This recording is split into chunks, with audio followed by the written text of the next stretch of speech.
Good afternoon. Yeah, I know we are between lunch and a tea break possibly, but we will keep it short and snappy. Delighted to be here. Thanks to the organizers for putting us on together. I hate to be on a panel, but just suffice to say that it was not intended to be. We had Somdatta, who was supposed to be on this panel, but she had an emergency, and we have her colleague on the panel. But I'm sure you'll represent the voice that all of us will represent voices that we need to hear across all this entire spectrum. We have 30 minutes for this panel, so we'll just introduce ourselves and get off the stage. But we'll keep it short and snappy. I just want to set the context quickly for a couple of minutes, and then request folks, my panelists, to share their thoughts.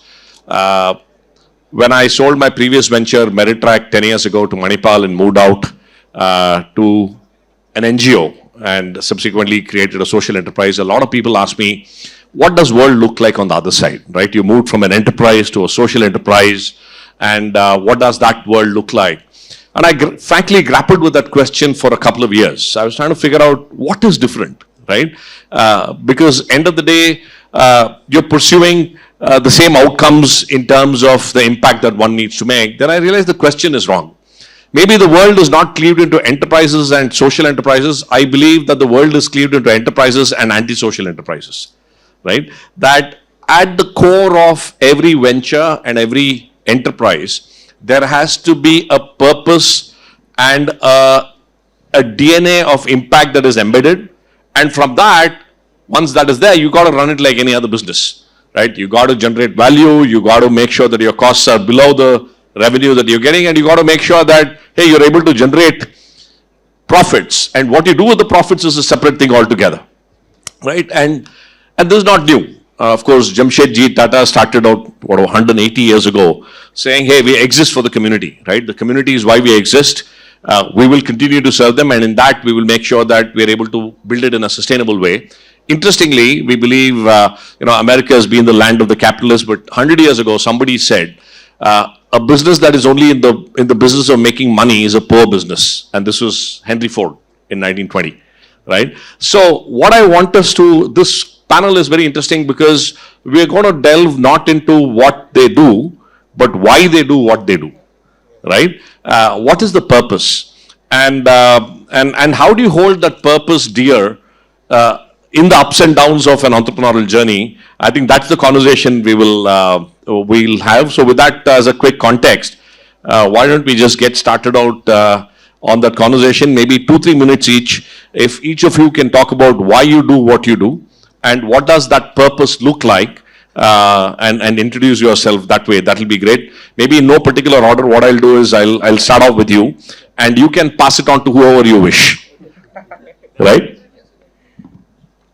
Hello everyone, my name is Atul Kumar, and I'm leading the online business with PhysicsWala. What we do is, the vision, I would say, is to democratize education. Basically, our vision is to make education accessible to all.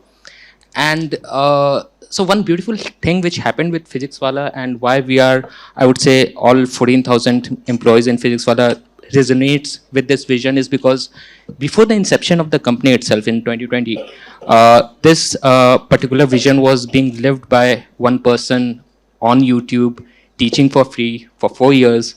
And the main objective of forming this company was to make it scalable and sustainable. So, for us, the vision is very, very clear at PW. The challenge, basically, which I feel with any kind of such vision, which is everlasting, because any day I cannot come up and say ki yaar kar diya, right? Yeah. So it is democratized now. Yeah. So it will be an ongoing process. The challenge is that as you grow, and we have grown really big in last couple of years, does each and every member of your team, do they resonate with that, right? And that is where I believe the value comes in, right? And we keep our values very actionable. So if you ask what is the value on day-to-day basis on which you keep on taking decisions at PW, that is to prioritize the needs and experience of the students above everything. So if you're in a minor or a major meeting, you'll just have this non-negotiable at the back of your mind, and then you take the decision. So that kind of sums up how we percolate these values and vision throughout our workforce. So that is what we are living day to day. Lovely, lovely. Who do you want to go next? A value that lasts far beyond, which is not achievable. I mean, a vision that is far larger than what the company is. How do you percolate that vision to the company, and how do you create that culture where everybody loves and lives those values? Are the 3 key lessons. Who do you want to go next? Yeah? Yeah. Okay. So, Moglix is a B2B commerce company. I'll go with the same format. The vision is reimagining B2B commerce with technology in mind. To simply put our business, if you folks need a t-shirt, a phone or a book, you go to Flipkart or Amazon. We say if a factory needs lubricant oil, safety shoes, electrical fitting, drill machine, they come to moglix.com. So we are basically a Flipkart or Amazon for factories. The origin was in 2014 by when the B2C industry got transformed. The way we used to buy products, the way we used to order things that we need had changed completely through Flipkart. It was a big market. But unfortunately, B2B remained where it used to be. The procurement guys were still stuck with the not so good looking screens. They were on phone with the supplier to figure out when the material will come. It was a very offline and disorganized world. And that's when we said we'll go to, from offline disorganized, we'll directly go to online organized. So it's like 2-quadrant shift in single shot. That was the vision. The belief is embedded in our name, Moglix, which is Mowgli with an X factor, the Mowgli character. And all of us know Mowgli as a character was a small boy, got lost in the forest, made friends and brought method to the madness, right? So he had all these wild animals behaving in a friendly manner after Mowgli entered the forest. So when we entered the B2B procurement space, it was like a wild forest with complete madness. And Mowgli with technology, with behavior, with excellence, decided to transform that behavior and brought method to madness. Our learning management system is called Jungle Book, rightly so. It can't be called anything else. Right. So, so that's what we are, trying to transform the B2B commerce the way factories buy in India. Lovely. Thank you, Atul. Who would you hand it over to next? Maybe I was just thinking as you were explaining that maybe one tagline for your company can be Jungle Mein Mangal or something like that. Yeah, hi, good evening. I'm Beer Singh from Adverb. So Adverb is 8-year-old warehouse and robotics automation company. And so our vision is so we touch lives by pioneering human-robot collaboration. So what we do is so for us, we know robots are coming, but they have to work along with human beings. So robots, human beings and collaboration, this is what we do. And we try to do whatever is dull, dirty and dangerous, we want to automate this part only. Because human beings are made to do intelligent stuff. They are not made to do dull work, repetitive work, dangerous work. So this is our vision is and our purpose is, and we want to make it affordable, right? So tomorrow if somebody wants to have a robot in his home, so it has to be affordable. So this is we want to do. So so what Moglix is doing or what Flipkart is doing, so they are doing quite interesting stuff. Like they are actually giving things to you guys quite fast, and without automation it's not possible. So we help companies like Flipkart, Amazon, Moglix to to help to speed up their journey. And I think this is what we are doing. And oh yeah, Yeah, you are our Bagheera, yeah. And as our name suggests, when we started, we thought let's have a name. So Adverb is basically because we make robots which do action, and robot has to be intelligent. Otherwise, it's not a good idea. A dumb robot nobody will use. So adding intelligence to action is Adverb. Yeah, thank you. Thank you. Let's break the linearity. We'll get to we'll go there and come to Raman and then come to. Yeah, love the order. Thank you, guys. Very happy to be here, right? Being able to share this panel with these industry leaders here. And also very proud to be the session partner today, right? Just had to put that Thank in. you. But I'm from Asidus. I represent Asidus. I'm Hardik. And what we do is we're basically a cross-border e-commerce accelerator, right? We're the third largest in the world, the fastest growing one at that, right? And what we are doing is we're helping brands to sell and scale globally, right? So imagine this, right? So if you're planning to kind of expand globally, grow through your domestic market or international markets as well, right? We become the one partner a brand needs for everything e-commerce, right? Starting from cataloging to your marketing, to the warehousing, to the logistics, the entire supply chain, everything, right? So we are removing the need for multiple partners at different levels for a brand, right? And also what we are solving is, the people might understand, right? Taking a brand cross-border is a hell of a task, right? And it's extremely difficult with regulations, language concerns, infrastructure needs, the capital that is needed, right? We are solving all of that. So we make it very easy for a brand, right? And it's almost plug and play that if your brand is working with us, right? We are able to take them live on multiple e-commerce platforms across the globe, right? In a month, right? Which is almost unheard of for a brand to do it themselves. The idea behind it, and again, our founder was supposed to be here. She wasn't able to, last minute, she wasn't able to come. But the idea behind her starting the company was that she had her own brand as well, right? And these are the problems that she was able to face as well, right? How do you actually sell a product or a brand cross-border without facing too many issues around supply chain, infrastructure, etc. Right?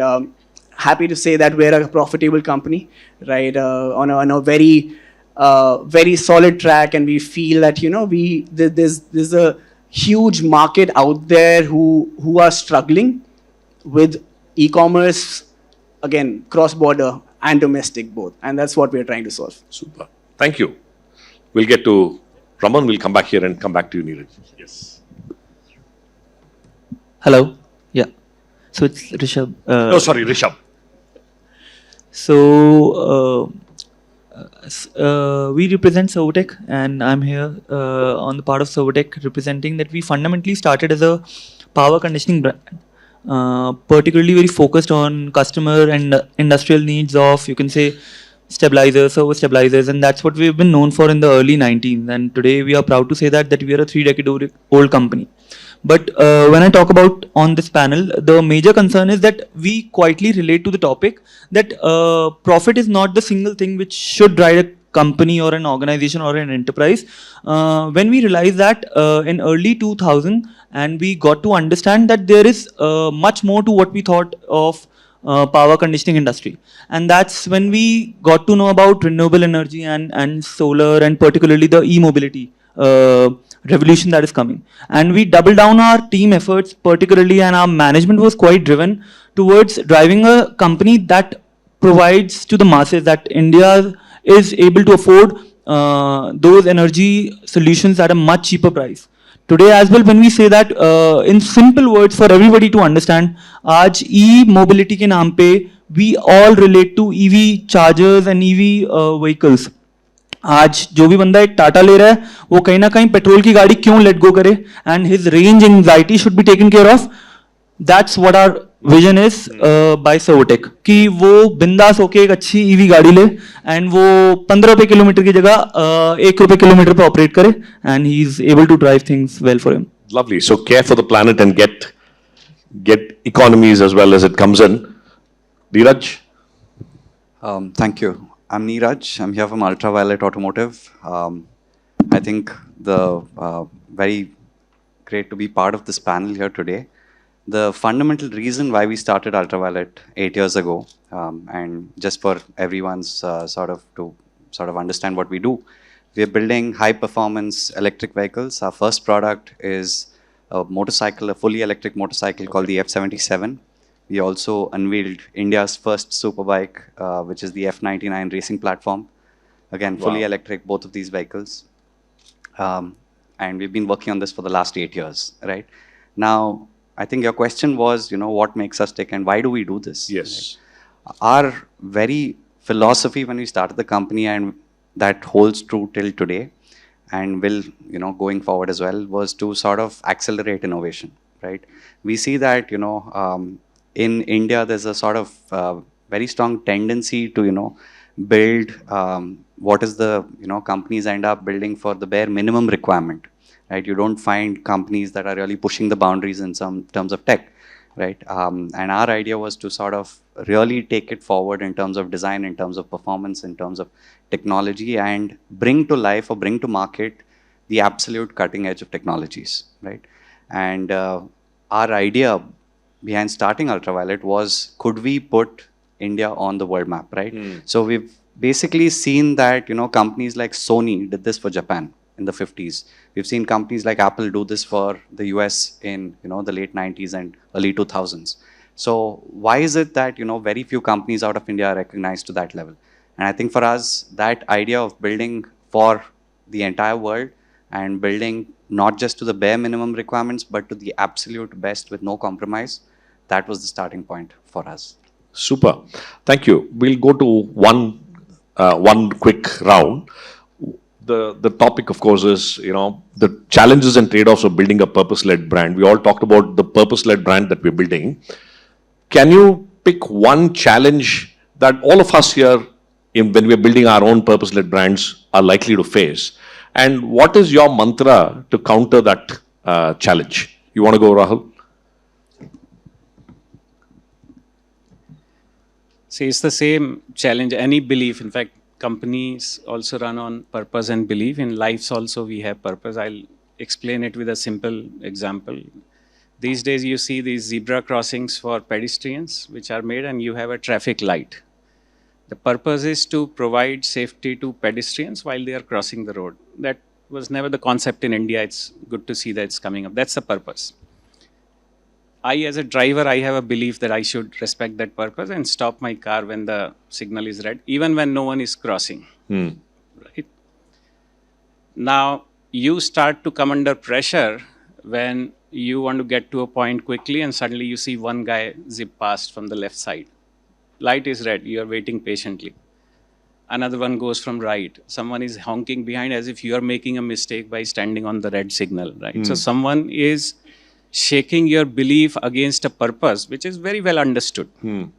Same happens in the corporate world. You are following your principles ki yaar clean business karenge, अच्छे से चलाएंगे. Suddenly you see randomness happening all around. Correct. Whether it is random offers to people, whether someone trying to figure out a way of clocking revenue when it's not real, and you start to come under pressure कि यार ये तो आगे निकल जाएगा, मैं यहीं खड़ा हूँ. That's when your belief starts to shake. Right? You may want to take a shortcut. Yeah, चलो हम भी चलते. कौन देख रहा है? इधर CCTV भी नहीं है, हमें मालूम. तो you leave. When does that belief get corrected? If you have your kids sitting behind who are well educated, हम तो government school में पढ़े हैं. They are well educated. Your son tells you or your daughter tells you कि Dad, you jumped the red line, red signal. और फिर आपके अंदर से एक guilt निकलता है कि यार मैं बच्चों को गलत सिखा रहा हूँ. I am teaching wrong to my kids. Exactly the same thing needs to be replicated on work side. You need to surround yourself with your employees, partners, stakeholders who believe in the purpose. आप गलती करो तो वो remind करें. You feel guilty and you correct it next time. यार अगली बार कितना भी honk करे, कुछ भी करे. I am not going to move until it turns green. It's a matter of 30 seconds. Surprising part is you drive. अगले सिग्नल पे वो बंदा आपको बगल में खड़ा हुआ मिलेगा. Exactly. ऐसा भी नहीं है, वो बहुत आगे निकल गया है. We have seen this happening. We are a very young organization, 9 years. We have had 3 very clear decisions where we decided not to participate in the randomness. लोग randomness कर रहे थे, वो अगले सिग्नल पे सब हमें वहीं खड़े मिले. Exactly. And then we went. So Beautiful. It became stronger, and we are. That's a terrific example. That's a terrific example. Though you touched a raw nerve talking about traffic for a guy from Bangalore. But that's a great example. Who wants to go next? Yeah.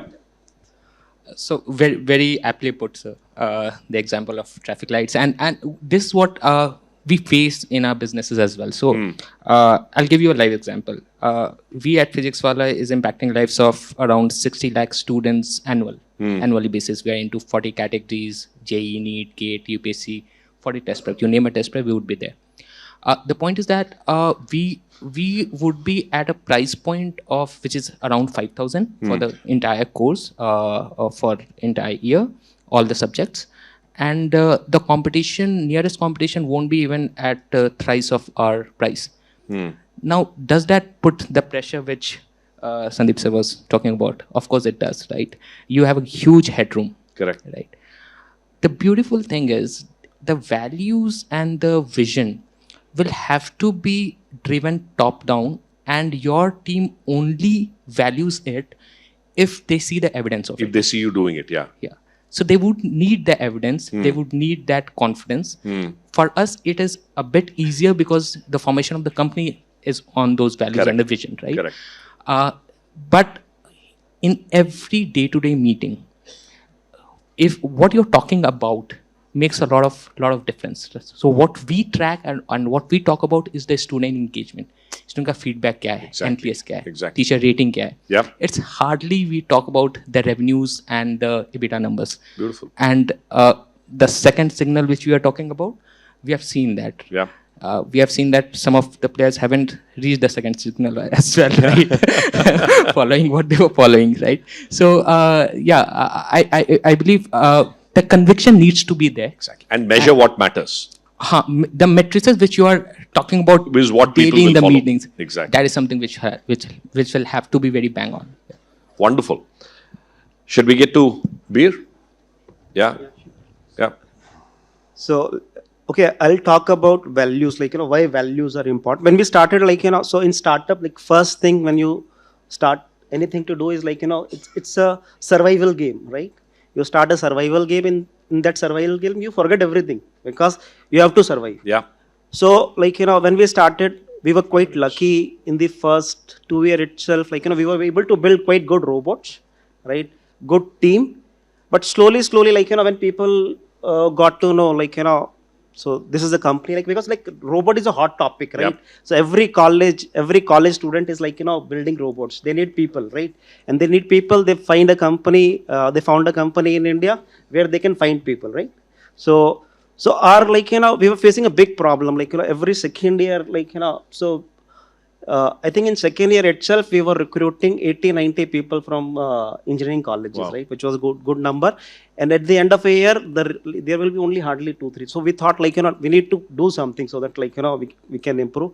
So just because we are not a college dropout, we have worked in so many big companies. So we build a value system and the importance of value system, so our value system was quite simple. First thing, everybody should remember it, right? So you build a value system, good words, and nobody remembers. So Correct. IPC, Indian Penal Code. So we thought 2I, 2P, 2C. Innovation, integrity, people connect, passion, courage, customer centricity. Very simple, right? Everybody can remember. And then the base is freedom with responsibility. Lovely. Right? And I think that changed everything. Lovely. Beautiful. That changed everything. So keep it And now- simple, keep reiterating that, and make everybody Yes, live it. Yeah. every day, whenever I meet someone new, etc., I just ask, have somebody talked about value system to you in HR, in your department, everywhere? So, because at the end of the day, the purpose of value system is to have a culture in the Exactly. organization. And if you are able to build a culture, then Beautiful. battle is Lovely. Lovely. So I've been culture is given an very ultimatum with the group, but yeah, we'll come to Rishabh and then Neeraj, and the last word by Hardik. So, as per the topic, when you said this, the purpose has to be much more worthy कि जो तुम कर रहे हो. And what we connected with is that I am second generation, so was not able to understand the challenges what it takes to start a business from 0 to 1. and was very blessed with that fact कि वो चीज़ पहले take care हो चुकी थी. But when we understood the market, तो दिखा कि like आज जो हमें EV दिखता है, the way we see electric vehicle industry, it was way too different. We started with stabilizers, and currently EV chargers are giving stabilized power to the electric vehicles, and so much policy is being flowed, so much funding is being given. It's now that it has been there.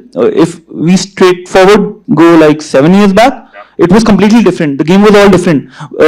आज लोगों को वो calculation भी समझ आ रही है, सारी चीजें समझ आती हैं. पहले इट वाज कि क्या ही करना है, हाइड्रोजन जीतेगा या फिर हाइब्रिड जीतेगा, क्यों ही आना है इस गेम में. And there was all false media coverages कि it produce more gases or more harm to the, and that's when we understood ki you talked about Henry Ford, and if we go at that time when the first vehicle was built by Henry Ford, for straight 10 years there was a negative press, and that only gave us the motivation to stand by the industry and be there at the right place at the right time. And that's what we thought, that all these big companies talking about Tata and all these things, they do bet on the electric vehicle industry because India is a place where people are looking for affordable solutions. And if we talk about upcoming 5 years, so as of now there are only one charger in ratio to 140 vehicles, and we have to achieve anywhere between 1 to 20 vehicles. And so the projection is very simple for us, that within the next 5 years, by 2030, we have to reach anywhere between 10 lakh chargers. So we are committed to that, and That's a long yeah. Thank you. Neeraj? Yeah, I think when we talk about, there are quite a few great examples here in terms of, how you're building out companies and what values are important, how do you define these values and what are the difficulties that you encounter, right? So in our case also, I would say that over the last 8 years, being in a space which is, quite hot, electric vehicles and, tech companies, everyone has an opinion on, how this space is going to evolve, right? From venture capitalists to supply chain partners to consumers. And so what tends to happen is, like you were saying, Take shortcuts. people are busy taking shortcuts, making outrageous claims, making, as far back as last week, there was one of India's largest automotive companies where the CEO made a claim that, EVs are not going to be, in motorcycles, or it's not going to be in, in segments which are exciting, right? And so what we have to constantly think about, and for us, this has been a constant question that keeps coming up, is what is important to us, right? While it's easy, I mean, we've all had, companies define values as 5 or 10 different things. But within that also, what is the priority? It's what's the most important thing. And for us, it's always been about accelerating innovation. And every time when we have to question ourselves, when someone's questioning us, when someone's, has raised doubts or, on the very viability of what we're trying to create, it's are we still doing what we set out to do? So you press that Yes. pedal first. Yes. Lovely. Thank you. Adik?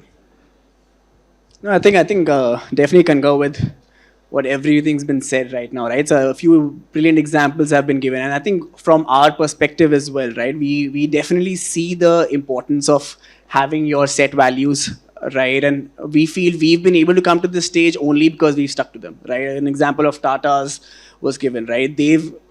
Companies like these have grown to the stage that they've grown because they've stuck to their ethos, right? A lot of pivots happen, new revenue streams come in, new channels come in, but at the end of the day, the values are what drives you, right? And that's something we've tried to kind of live by as well. That's internal or external as well, right? When it comes to external, I mean, is environmental sustainability an important factor for you, right? Is something giving back to the community that's important to you, right? Like from our perspective, we are in the e-commerce industry, right? And sustainability, especially when it comes to logistics, can be challenging. Yeah. But what are we doing to counter that, right? Yeah. When it comes to external factors, are we, giving back to the environment by having, solar-powered warehouses? Are we giving back to the communities by having trusts which are, helping villages, underprivileged villages develop, women empowerment, etc. Right? These are some of the things that we are doing, and our founders doing. So yeah, I mean, I think it's very important to stick to both values: internal, which is how the company will grow, and external, to kind of offset Yeah. Beautiful. No, I think that was a power-packed 30 minutes. A lot of fire, drinking from the fire hose. Thank you so much. The organizers have rightfully said no questions because nobody questions values and purpose. Thank you so much. With that, we'll bring this to a close.